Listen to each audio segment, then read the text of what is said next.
అశ్వ media నుంచి. ఏంటి brother? అశ్వ media. అశ్వ media ఆ, తెలియదు, చెప్పండి బ్రదర్. Okay right. ఇప్పుడు ఏంటంటే ఇప్పుడు ప్రవీణ్ పగడాల గారు ఉన్నారు కదా, చనిపోయారు కదా, అవును బ్రదర్. చూసారా న్యూస్? తెలుసు బ్రదర్. ఓకే, ఏమనుకుంటున్నారు మీరు? తెలియదు బ్రదర్, దాని గురించి మిక్స్డ్ ఒపీనియన్స్ వస్తున్నాయి, మనకు విషయం తెలియదు బ్రదర్. ఓకే, అంటే మీ ఒపీనియన్ ఏంటంటున్నా? ఒపీనియన్ ఎలా తెలుస్తుంది? జరిగింది అది మన స్పాట్లో లేము, మనం చూడలేదు. ఉమ్, ఆ మీడియాలో వస్తున్న దాన్ని వినడం తప్ప మనకి ఏం తెలియదు కదా, ఫస్ట్ హ్యాండ్ ఇన్ఫర్మేషన్ తెలియదు. ఉమ్. అదే బ్రదర్. అంటే యాక్చువల్గా చాలా మంది ఏమంటున్నారంటే ఎవరైతే ఈ మొహమ్మద్ షఫీ అనే అతను కక్షపూరితంగా ఇదంతా చేశాడు అంటున్నారు, దానికి ఏమంటారు? బ్రదర్ అదే అంటున్నాను, ఒక విషయం మనం చూడకుండా మనకు తెలియకుండా ఏం చెప్తా దాని గురించి. ఉమ్, ఇప్పుడు మధ్యాహ్నం పోస్ట్ మార్టం జరుగుతుంది అంట 12కి. ఉమ్. అది అయిపోయిన తర్వాత న్యూస్ వస్తే చూద్దాం. నేను ఈగర్గా వెయిటింగ్ బ్రదర్, ఏం జరిగింది ఏంటని. ఈగర్గా వెయిటింగా? ఈగర్గా వెయిటింగ్ దానికోసం, ఏంటి ఏం జరిగింది అని. ఓకే. అదే బ్రదర్. ఓకే, యాక్చువల్గా చాలా మంది ఇప్పుడు ఈ ఇష్యూ జరిగిన తర్వాత next Ajay Babu, next John Paul, next another pastor అన్నట్టుగా చెప్తున్నారు, దానికి ఏమంటారు? మీరు నేను అందరూ చచ్చిపోవాలి కదా బ్రదర్. చచ్చిపోవాలి, కానీ ఒకరి చేతిలో చనిపోకూడదు, లేకపోతే ఎందుకు చనిపోయారో తెలియకుండా చనిపోకూడదు కదా. తెలుస్తుంది, కారణం ఖచ్చితంగా తెలుస్తుంది. మధ్యాహ్నం 12 తర్వాత తెలుస్తుంది కదా. ఓకే, అంటే ఇప్పుడు కొన్ని వీడియోస్ కింద మీ పేరు కూడా కనపడింది. ఓకే, జాన్ పాల్ నాకు ప్రతిరోజు థ్రెట్ కాల్స్ వస్తాయి బ్రదర్. ఈ రోజు కాదు, కామెంట్ ఏది కాదు, ప్రతిరోజు థ్రెట్ కాల్స్ వస్తాయి. ఏమని థ్రెట్ కాల్స్ వస్తాయండి మీకు?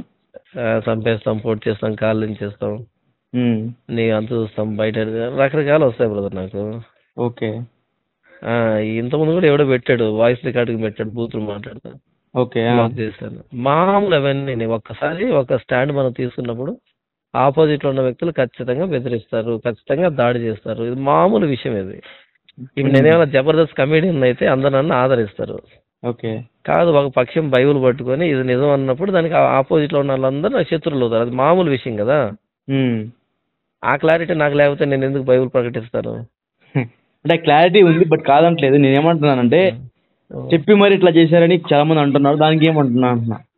అదే బ్రదర్, ఈ పోస్ట్ మార్టం రిపోర్ట్ వచ్చిన తర్వాత, అఫీషియల్ గా న్యూస్ వచ్చిన తర్వాత అప్పుడు అన్ని అనాలిసిస్ చేసుకోవాలి. ఓకే, ప్రస్తుతానికి ఇక్కడ కూర్చోన్నాను, రాజమండ్రి ఎక్కడ జరిగింది. మీరు ఎక్కడ కడపలో ఉన్నారా?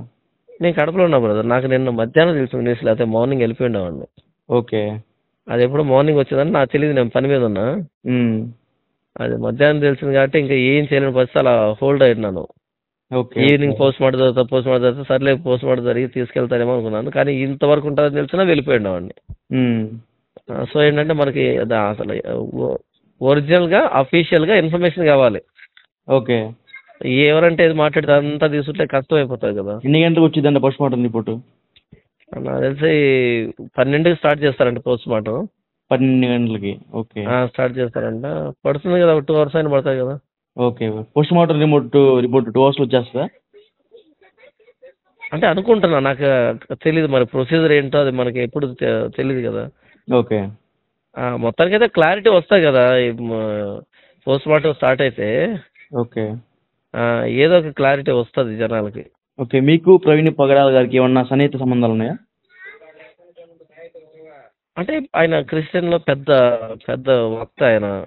ఓకే, అలా ఆయన మనకు స్క్రీన్ మీద పరిచయం, కానీ వ్యక్తిగతంగా అంటూ అంత ర్యాపో ఏం లేదు మనకి. మంచివాడు, మంచి వ్యక్తి. ఓకే, అదే బ్రదర్. జస్ట్ మామూలుగా ఇప్పుడు ఫోన్లో మాట్లాడుకుంటా ఉంటారా మీరు ఏమన్నా? లేదు, ఫోన్లో ఎప్పుడు మాట్లాడుతూనే లేదు. ఓకే, ఒకసారి కలిసారా మరి ఆయన్ని? లేదు బ్రదర్, మామూలుగా స్క్రీన్ మీద పరిచయమే. ఓకే, అదే బ్రదర్. ఓకే, బట్ నేనేమంటున్నానంటే మీలాంటి పాస్టర్లకి ఇలా బెదిరింపు కాస్త వస్తున్నాయి కదా, బెదిరింపు సంబంధించిన మెసేజ్ కూడా వస్తున్నాయి కదా, దానికి మీరు ఏం చెప్తారు? ఏం చెప్తాం, ఎప్పుడు కూడా మనం ఒక స్టాండ్ తీసుకున్నప్పుడు అపోజిషన్ అనేది ఉంటుంది బ్రదర్. దాన్ని చెప్పేది ఏమన్నా, దాన్ని ఫేస్ చేయాలి. అది ఫేస్ చేయలేనప్పుడు దాన్ని మానేసుకోవాలి. ఫేస్ చేయలేనప్పుడు దాన్ని మానేసుకోవాలి. ఎందుకంటే ఇప్పుడు ఏదైనా సరే, టేక్ ఎనీ ఫీల్డ్ ఏదైనా తీసుకో. ఓకే, నేను నిజాయితీగా ఉంటాను అంటే ఆటోమేటిక్గా శత్రువులు పెంచుకుంటున్నావు అని అర్థం. ఓకే, లేదు మ్యాజిక్లు జిపికలు చేస్తే వాడిని ఎవడు ఏమంటావు. మ్యాజిక్లు గిమికలు చేస్తే ఎవడేమన్నాడా? వాడిని వాడిని ఎవడేమండు. కానీ ఒక సంస్కరణ చేద్దాం అని అంటే కనుక, రెఫర్మేషన్ చేద్దాం అంటే కనుక ఏమంటారు, ఈ పర్సిక్యూషన్కి, ఈ శ్రమలకి ఎదురు రెడీ కావాలి. ఓకే. ఎక్కడైనా సరే నేను రాజీ పడి ఉంటానంటే ఎవ్వడు ఏమంటారు బ్రదర్, నేను రిఫార్మ్ చేస్తాను, దీన్ని ప్రక్షాళన చేస్తాను, దీన్ని నేను సరి చేస్తానంటే మాత్రం ప్రతిరోజు చావుని సిద్ధపరచుకుంటున్నామని, శత్రువుని పెంచుకుంటున్నామని అర్థం. ఓకే. ఇప్పుడు మీరు శత్రువుని సిద్ధపరచుకుంటున్నారా లేకపోతే రిఫార్మ్ చేస్తున్నారా? నేను రిఫర్మేషన్గా చేస్తున్నాను. రిఫర్మేషన్ చేస్తున్నారు మీరు కూడా? మరి అంతే కదా, రిఫార్మ్ చేస్తున్నాను. రిఫార్మ్ చేస్తున్నాను కాబట్టి రిఫర్మేషన్ చేసేవాడికి ఎప్పుడు పర్సిక్యూషన్ ఉండే ఉంటుంది బ్రదర్. ఓకే. అది మామూలు విషయం అది. ఓకే. మీరు అజయ్ బాబు గారు టచ్లో ఉన్నారా మరి? అజయ్ బాబు అనే వ్యక్తి నాకు తెలియదు బ్రదర్. ఆ వ్యక్తి స్క్రీన్ మీద చూడటమే తప్ప. ఆ వ్యక్తి బహుశా తెలంగాణ ఆ వ్యక్తిది కోస్తానా? తెలంగాణ, ఖమ్మం దగ్గర. మరి స్క్రీన్ మీద చూడటమే తప్ప నాకు ఆ వ్యక్తికి అసలు ఏ పరిచయాలు లేవు బ్రదర్. ఓకే. ఎక్కువ మాట్లాడితే ఆ వ్యక్తి నా మీద 3 వీడియోలు కూడా చేశాడు, కౌంటర్ వీడియోలు. ఓకే. అలా సిద్ధాంతపరంగా కూడా మా మధ్య విభేదం ఉంది. ఓకే. ఓకే. అదే బ్రదర్. ఓకే అండి, రైట్. ఇంకొకటి మాకు